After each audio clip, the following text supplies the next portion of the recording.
Yo soy descendiente de Abraham. Y si soy descendiente, soy un conquistador. Y Dios le habla a Israel y le habla a Moisés y le dice: ya mucho tiempo han estado en este monte, los 40 años ya se habían cumplido. Israel había peregrinado por 40 años conforme a la palabra que Jehová había hablado, que por los días que había Israel andado los espías en la tierra prometida, así serían los días de peregrinación en el desierto. Ellos anduvieron 40 días, por lo cual Israel tenía que andar 40 años en el desierto hasta que pereciera la generación incrédula, la generación que no quiso, la generación que fue rebelde, la generación que oyó la voz de los 10 espías negativos. Estos dijeron: no podemos, son gigantes, no podemos poseer la tierra, no podemos conquistar. Y el pueblo les oyó y Dios se enojó mucho y les dijo: Dios, ¿qué pasa con este pueblo? ¿Por qué me tientan? ¿Por qué me prueban de esta manera? De cierto no van a entrar. Y cuando Dios dijo: no van a entrar a la tierra prometida, entonces ellos al otro día dijeron: entonces sí vamos a entrar, Dios, perdónanos. Pero hasta el otro día, dice, y empezaron a afilar las espadas y empezaron a prepararse para la guerra y dijeron: vamos a subir y vamos a pelear contra de ellos. Y Dios les dijo: no suban ya. No van a ganar la batalla, yo no voy a ir con ustedes, no suban. Pero dice que ellos siempre subieron y los cananeos les sacaron carrera. Porque, hermano, hay tiempos en los que Dios quiere hacer algo, pero si tú y yo no nos disponemos, ese tiempo se pasa y ya después, aunque tú quieras, ya no se puede. Aunque tú quieras, después ya no se puede. A veces Dios da una segunda oportunidad, pero imagínate para Israel, esa segunda oportunidad tardó 40 años. 40 años para que volviera otra oportunidad como la que ellos tenían en ese momento. Y a veces esa oportunidad nunca llega. Ellos dijeron: no, al otro día, entonces, pues sí, subamos, pues si Dios dice que subamos, entonces, no, hermano, ya no. Era el día que Dios nos llevó ahí, que ellos tenían que tener una sola decisión, una decisión firme, de decir: sí, vamos, conquistemos, vamos, entremos. Te decía el domingo que conquista es tomar algo por la fuerza, es tomar algo con violencia. Y buscaba yo en los originales, se dice que conquista es desalojar a alguien para que luego tú no puedas habitar el lugar donde tú estás desalojando. Nadie puede habitar si primero no desaloja, si primero no saca, si primero no vence. Acuérdate que los cananeos, los amorreos, los jebuseos habitaban esa tierra y todas sus familias habitaban esa tierra. Cuando Dios les dice: entren y tomen posesión de ella, les está diciendo: saquen a toda esta gente y vivan en sus casas y coman de sus frutos y posean esta tierra. No era, hermano, irle a pedir permiso a ver si ellos querían. Era necesario tomar la espada y decirle: o te vas o te saco. Aleluya. El cristiano ha creído muchas veces que conquistar solamente es orar. Ay, ya oré, pastor, ya estuvo. No, hermano, a veces es necesario el tomar acción. Dios le dice a Israel: ya por 40 años has estado dando vuelta, en el mismo círculo, has estado caminando en este mismo desierto. Oh, hermano, yo te vengo a decir esta noche: hoy es el día de tu liberación. Hoy es el día que se va a romper el círculo vicioso en tu vida del conformismo. Hoy es el día que tú vas a salir de esa tierra de cautividad que has estado ahí, que has estado caminando por todo este tiempo. Hoy te vengo a decir: Dios le dice a Israel: Y te vengo a decir de parte de Dios, es tiempo de que te muevas de ese monte de conformismo, de ese monte de no se puede, de ese monte que ellos llegaron un día y dijeron no podemos. Son muy grandes, son muy fuertes. La tierra sí da buenos frutos, pero se come la gente también. ¿Dónde usted ha visto que la tierra se come la gente? Ellos decían, no, la tierra sí es buena, sí es cierto, da buenos frutos, pero miren, se abre y se come la gente. Y son gigantes, son enormes. Pero no le digas a Dios qué grande es tu problema. Dile a tu problema qué grande es tu Dios. Dile a tu problema cuán gigante es tu Dios. Que Él está contigo como poderoso gigante, dice Jeremías. Que Él está contigo, hermano. No importa el problema, no importa la dificultad, pero es necesario, primero, antes de que tú habites en tierra prometida, es necesario desalojar. Diga desalojar. Desalojar. Qué feo es que le piden las maletas para afuera a uno. Que lo desalojen. Que lo desalojen. Desalojar es algo por la fuerza. Por la fuerza. Es una orden judicial. Se da un decreto, se da una ley, se da una orden judicial y se dice, esta persona tiene que ser desalojada. Y lo sacan. Lo sacan y le sacan todo. Y no se puede meter más. ¿Y qué pasa después? Otra persona viene a vivir ahí. Eso es lo que pasa en el reino de Dios. Eso es lo que pasa en lo espiritual. Tú no puedes gobernar, o Dios no puede gobernar donde todavía Satanás está habitando. Por eso hay cristianos que todavía no viven la vida victoriosa que Dios quiere que viva. Porque todavía Satanás sigue morando ahí. Satanás todavía tiene un cuartito. Ya le entregaron toda la casa a Jesús, pero hay un cuartito que quedó lleno de cosas que le pertenece a Satanás y no a Cristo. Entonces Cristo es el Señor y es el dueño, pero ese cuartito es de Satanás todavía. Satanás entra a su cuartito y saca y mete cosas cuando él quiere y como él quiere, porque es su territorio, porque él tiene dominio ahí. Vaya conmigo a Mateo capítulo 12. Mateo capítulo 12.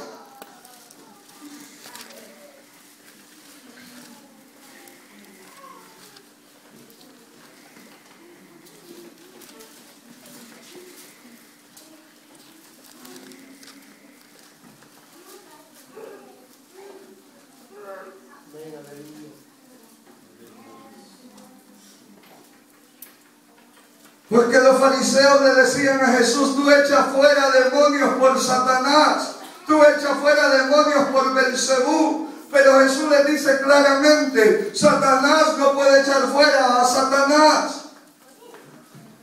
Belcebú no puede echar fuera a Belcebú. Si yo echo fuera los demonios por el dedo de Dios, quiere decir que el reino de Dios se está estableciendo aquí en la tierra. Quiere decir que el Satanás está siendo desalojado. Quiere decir que Satanás está siendo sacado de este territorio. Ayer mirábamos en Marcos 1 cómo Jesús echaba fuera a los demonios. ¿Por qué? Porque Él dijo, el tiempo ha llegado, el reino se ha acercado, este es mi tiempo, este es el tiempo. Jesús conocía el tiempo. Hermano, a veces no conquistamos porque ignoramos los tiempos de Dios, ignoramos los kairos de Dios, y el tiempo de Dios son puertas que se abren en el ambiente espiritual, los cuales nos dan ventaja para conquistar. Como que es más fácil, como que hay una ayuda de parte de Dios en ese momento, como que hay una fuerza extra de parte de Dios. Israel estaba en un cairo de Dios en el tiempo de tomar la tierra prometida, pero ellos decidieron poner su fe y su mirada en las cosas de abajo y no de arriba. poner su fe en el hombre y no en Dios. Ya llegó a Mateo 12, versículo 26. Si Satanás echa fuera a Satanás, contra sí mismo está dividido. ¿Cómo pues permanecerá su reino? Si yo echo fuera los demonios por Belzebú, ¿por quién lo echan vuestros hijos? Por tanto, ellos serán vuestros jueces. Pero si por el Espíritu de Dios echo fuera demonios, ciertamente ha llegado a vosotros el reino de Dios.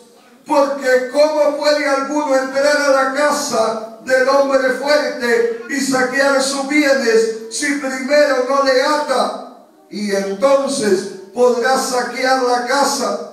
Y el que no es conmigo, contra mí es. Y el que conmigo no recoge, desparrama. Dice Jesús, para tomar posesión de la casa, primero tiene que haber alguien más fuerte que el hombre fuerte. Y venir, dice, y atar, amarrar al hombre fuerte. Y cuando ya lo tiene amarrado, entonces puede saquear la casa de ese hombre. Pero mientras el hombre está suelto, está para defenderse.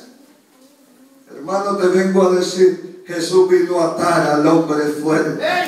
Jesús vino a atar a Satanás. Jesús vino a atar los poderes de las tinieblas. Jesús vino a atar los poderes del infierno. Jesús vino a atar todo espíritu inmundo que se quiera levantar. Y dijo, yo le doy autoridad a ustedes la iglesia. Yo le doy la autoridad a ustedes la iglesia. Yo le doy la autoridad a ustedes la iglesia. Sobre todo principado, sobre toda potestad, sobre toda hueste de maldad. Él vino a atar al hombre fuerte y a saquear su casa y a saquear sus bienes. Por eso ahora tú y yo podemos ser conquistadores en el nombre de Jesús. Porque Jesús fue el primer conquistador. Y dice, y si ahora yo echo fuera los demonios. Hermano, ¿por qué podía echar fuera los demonios? Porque ya había vencido al mismo Satanás. Allá en la tentación en Mateo 4 ya lo había vencido. Acuérdense lo que dicen los demonios en Marcos 1. Jesús, te conocemos, sabemos quién eres. Ya sabían. Sabemos a quién ha venido a destruirnos. Pero tú no puedes entrar a la casa si no lo atas al hombre fuerte. Y cuando lo atas, dice, entonces puedes saquear la casa. Pero es necesario que venga un hombre más fuerte que él. Y ya vino, se llama Jesús. Se llama Jesús. Por eso tu lucha y mi lucha, iglesia, no es contra sangre ni carne. Tu lucha no es contra sangre ni carne. Nuestra lucha es una lucha espiritual. Y tú todo lo que quieras conquistar en lo material, tienes que conquistarlo en lo espiritual primero. Jesús pasaba largos tiempos en oración, en búsqueda del Padre, en búsqueda de la voluntad de Dios. Pero cuando Él se manifestaba en público, milagros sucedían, poder salía de Él, los enfermos eran sanados, los cautivos eran libertados. Pero Él ya lo había conquistado en el lugar secreto, en el desierto con Dios. Ya mucho tiempo ha estado en ese monte. Hermano, 40 años, ya ellos se habían acostumbrado. Un paralítico de 38 años, dice, se iba a parar ahí o lo llevaban ahí al estanque a esperar que el agua se moviera.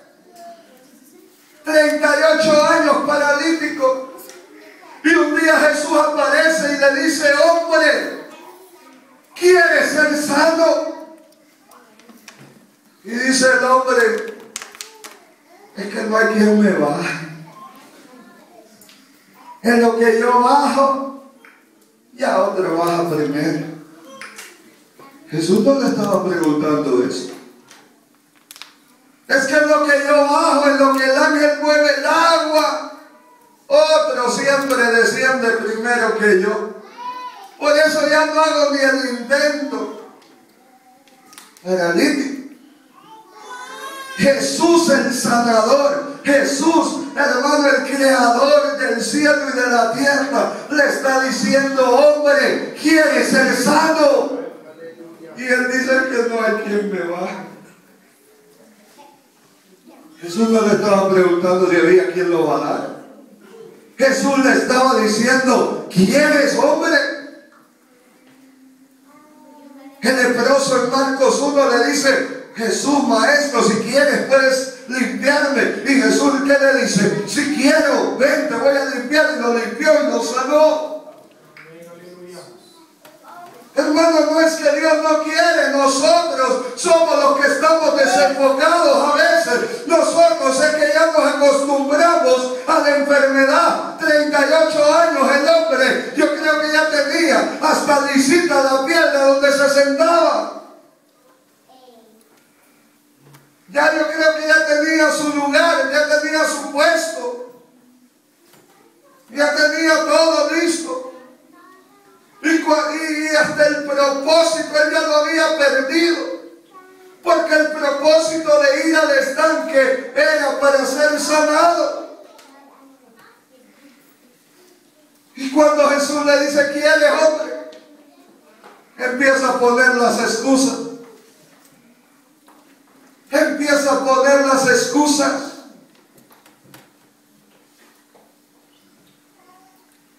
Los conquistadores no ven las excusas, hermano.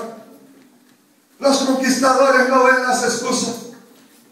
Cuando Hernán Cortés vino en planes de conquista, ¿sabe lo primero que hizo? Bajó todas las provisiones de los barcos, bajó a todos los hombres, bajó todo lo más que pudo del barco y después le echó gasolina a los barcos y los quemó. ¿Sabe qué les estaba diciendo? O conquistamos o nos morimos. O tomamos esta tierra por la fuerza o nos morimos, pero no hay forma de regresar a España porque los barcos ya se quemaron. Y a veces Dios tiene que quemarnos los barcos a nosotros, porque de otra manera no activamos, hermanos, no reaccionamos, que estamos muy cómodos en el valle y en el monte de la comodidad. Y aquí en Estados Unidos es fácil uno acomodarse. Es fácil. Y si usted puede vivir como viva cómodo, pero no se acostumbre a la comodidad. Aprenda a depender de Dios siempre. Aprenda a confiar en Dios siempre. Aprenda a ser un conquistador, aunque ya tenga y haya alcanzado muchas cosas. El apóstol Pablo, hermano, ya había alcanzado muchas cosas, pero él mismo dice: no pretendo haberlo alcanzado todo. Una cosa hago, olvido lo que va quedando atrás y me sigo extendiendo a lo que está delante. Busco a ver a quién más me puedo ganar para Cristo. Busco a ver a quién más logro rescatar del pecado. Ya había andado por muchas ciudades, ya había hecho muchos viajes misioneros, ya había fundado muchas iglesias, pero dice: busco a ver qué más puedo hacer. Pero nosotros a veces no hemos hecho nada, hermano. Si empezamos a analizar, no hemos hecho nada para Dios todavía. No hemos hecho nada todavía para Dios. Y ya estamos sentados. Y muchos ya estamos cansados. Y decimos: no, que otro lo haga ahora. Que otro vaya ahora. Que otro predique ahora. Porque yo ya me cansé. Y apenas estamos empezando a caminar. Apenas hemos estado dando vueltas en el mismo círculo. Y todavía ni tan siquiera hemos puesto un pie en la tierra prometida. Ni tan siquiera nos hemos ganado una tan sola alma para Cristo y ya nos sentimos cansados. Vamos, iglesia, es tiempo de despertar, es tiempo de levantarnos, es tiempo de quemar los barcos y es tiempo de agarrar el valor del Espíritu Santo y levantarnos en su nombre. Amén. Espíritu de conquista. Dice Dios, basta ya. Ya se acostumbraron a dar la vueltecita por el desierto. Ya se acostumbraron a comer el maná todos los días. Qué fácil, ¿verdad? Me levanto y ahí está el coco de maná. Solo de mí. Solo de comer. Los zapatos no se me envejecen. La ropa como nueva. En la noche, columna de fuego que me calienta para el frío. En el día, columna de nube que me tapa del sol. Con aire acondicionado. Qué cómodos, qué tranquilos. Y se acostumbraron. 40 años dando la vuelta. Dando la vuelta. Dando la vuelta. Tranquilos. Tenían agua de la piedra. Tenían maná. Ah, ya no queremos maná, danos carne. Pues Dios les daba carne. Pan, carne, agua.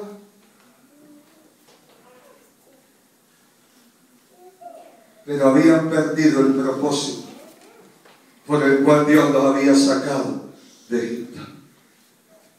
El propósito de sacarlos de Egipto no es para que anduvieran dando vueltas en el desierto. El propósito era, desde que estaban en Egipto, Dios les dijo, yo los llevo a una tierra prometida que fluye leche y miel. Una tierra para ustedes y para todos los descendientes de Abraham. Una tierra que van a heredar. Una tierra a la cual Dios le prometió a Abraham, a Isaac y a Jacob y a sus descendientes. Y hermano, tú y yo somos descendientes de Abraham. Quiere decir que la tierra prometida es tuya y es mía. Y la tierra prometida no es que te mates trabajando. La tierra prometida es la bendición de Jehová, en la que enriquece y no añade tristeza. Esa es la tierra prometida, tierra de paz, tierra de gozo.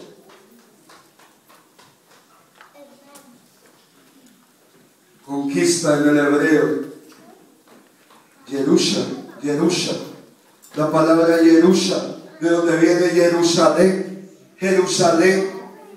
Yerusha es conquistar en paz. Conquistar en paz. Jerusalén significa la ciudad de paz. Jerusalén. Salén es de salón, de paz. La ciudad de paz, conquistar la ciudad de paz. Pero yo te digo, nadie va a conquistar la ciudad de paz sin esfuerzo. Nadie va a conquistar la ciudad de paz dando vueltas en el mismo círculo. Es necesario romper los círculos viciosos. Es necesario romper los círculos de comodidad. Es necesario, hermano. No vamos a ver nuevos resultados haciendo las mismas cosas. No vamos a ver resultados diferentes haciendo lo mismo, porque 2 más 2 es 4 y el otro año 2 más 2 va a seguir siendo 4, pero 2 más 5 es 7. Hubo un cambio, ¿verdad? Primero era 2 más 2 y después es 2 más 5. Ahora es 7. Jesús primero llamó a Pedro y a Juan, llamó a Jacob, llamó a Andrés, llamó a 4, de ahí llamó a 12, de ahí mandó a 70, de ahí mandó a los 120, de ahí mandó 3,000, de ahí mandó 5,000, y de ahí eran multitudes que no se podían contar en el libro de los Hechos. Tiene que haber un cambio. Tiene que haber un cambio. Dios les dice, ya mucho tiempo han estado aquí. Es necesario que entren a los valles de los cananeos, a las montañas de los cananeos, a la orilla del mar, adentro de la tierra, al valle, al monte, a la montaña donde te toque ir, Israel, pero tienes que entrar. No puedes quedarte conforme, hermano. Mientras hay vida, hay esperanza. Ya cuando el hombre está metido en esa caja que le llamamos ataúd, ya ahí ya no hay esperanza. Pero mientras tú estás respirando, todo lo que respire, que alabe a Jehová. Mientras hay aliento, mientras hay fuerza, hay esperanza, hay vida, algo se puede hacer. Algo podemos hacer. Mientras yo predicaba en esa vela, un hombre me miraba con atención. Y yo hablaba, pero miraba en su corazón mucha amargura, mucho dolor. Y fíjese que al terminar, que ya nos íbamos, el hombre se paró como pudo.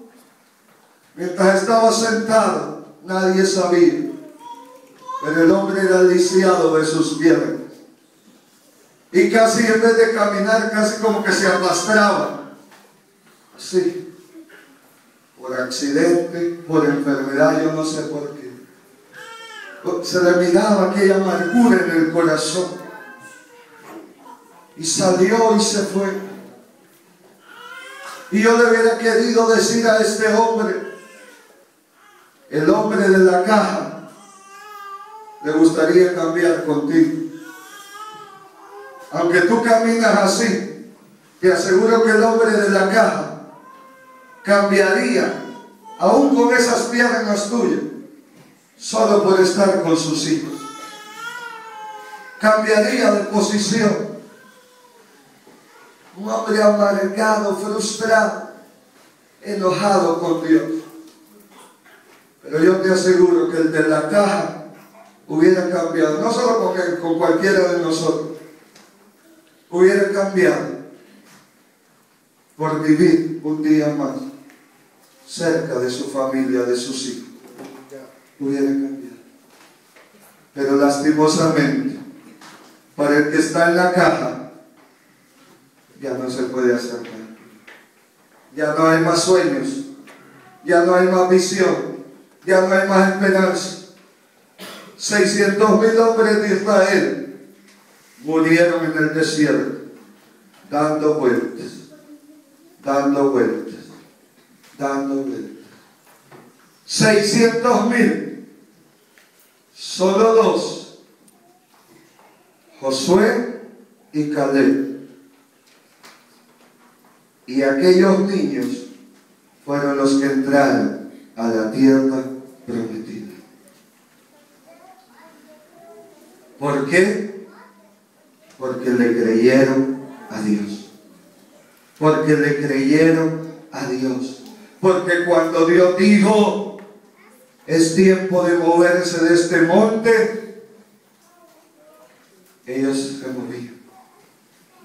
Porque mira, hermano, no era cuando ellos querían moverse, era cuando la presencia de Dios se movía.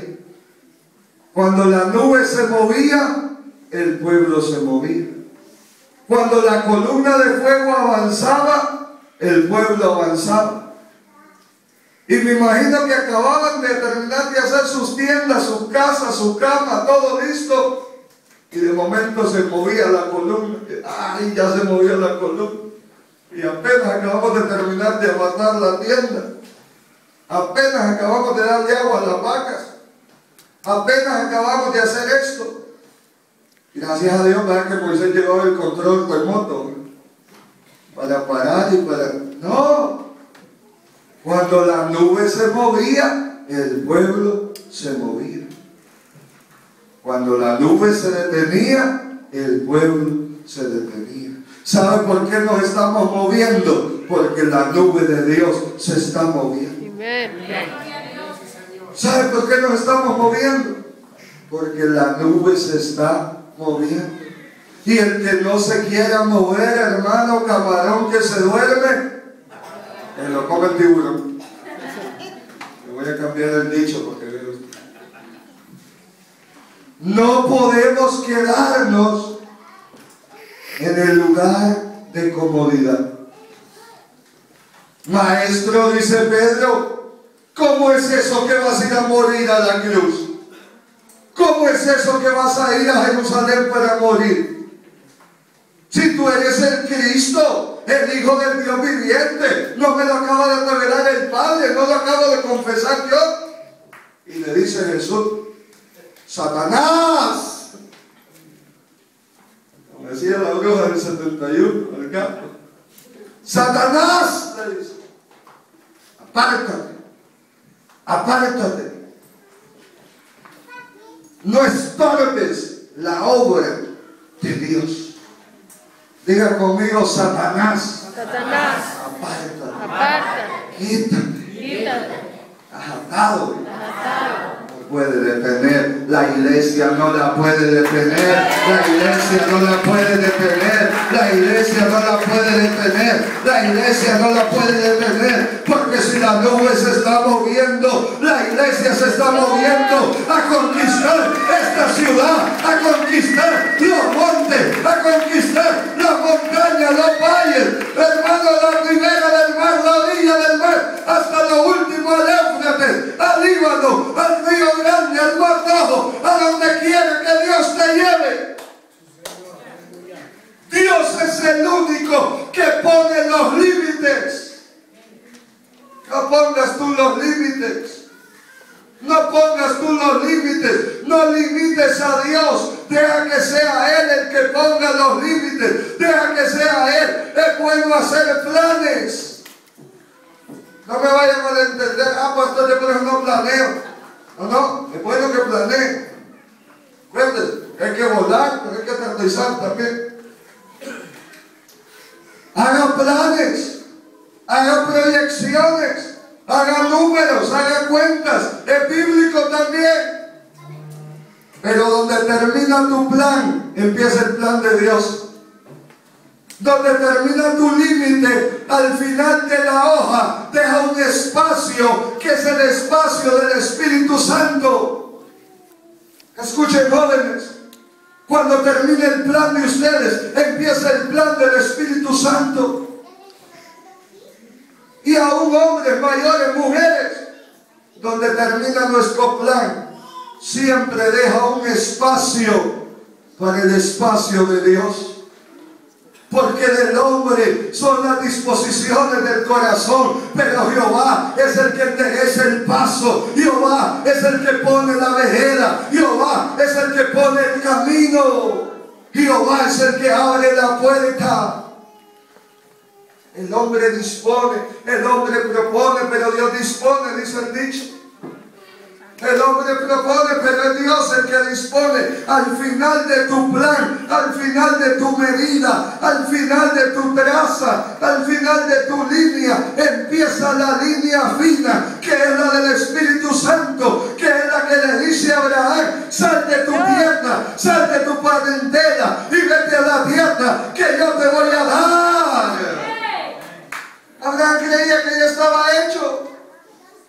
Ya tenía ganado, ya tenía riquezas, ya tenía su esposa, ya había casado, pero inmediatamente Dios le dice: deja todo y empieza a caminar. Y cuando ya estaba establecido en cierto lugar, Dios le decía: levántate, Abraham, y sigue caminando. Y a veces lo llevaba de lugares donde había pasto a lugares desiertos donde no había pasto. Una noche se aparece y le dice: de cierto te voy a bendecir, te voy a prosperar. Pero el siguiente versículo dice: y en ese tiempo vino una gran hambre sobre la tierra.